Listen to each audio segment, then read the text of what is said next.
thank all noble lords who've spoken in the debate, and the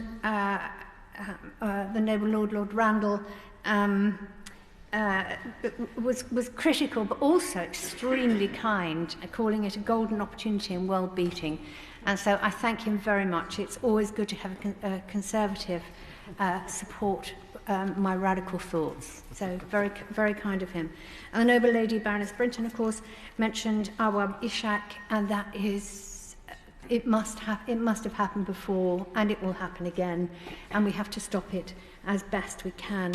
And the noble lady, Lady Hayward, for whom I'm very grateful, because I did actually borrow some of her amendments to actually put in my bill that didn't get into the Environment Bill. So thank her very deeply for that.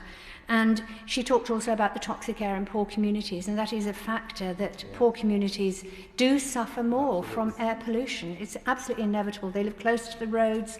They have fewer options about getting out into the countryside or into parks. So they suffer more, and it just seems a great and even greater injustice to keep them in a position where they are suffering from polluted air. I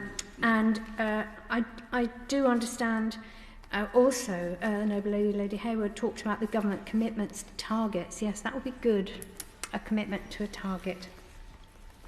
And finally, I do thank the noble Lord Minister for his kind words, and I'm glad that he understands that this bill is brought with very, very good intentions to actually help people. And it's not just children, it's absolutely everybody.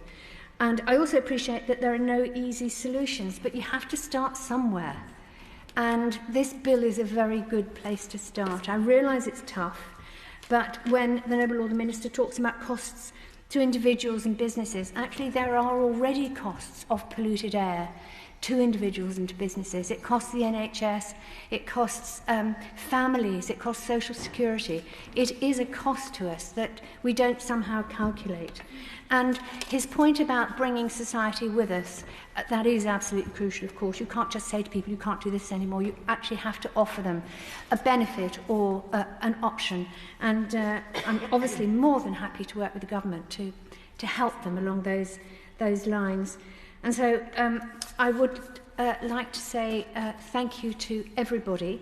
And I'm going to sit down now, and I don't know if I have to say I beg to move again, or if I beg to move. The question is that Amendment 1 be agreed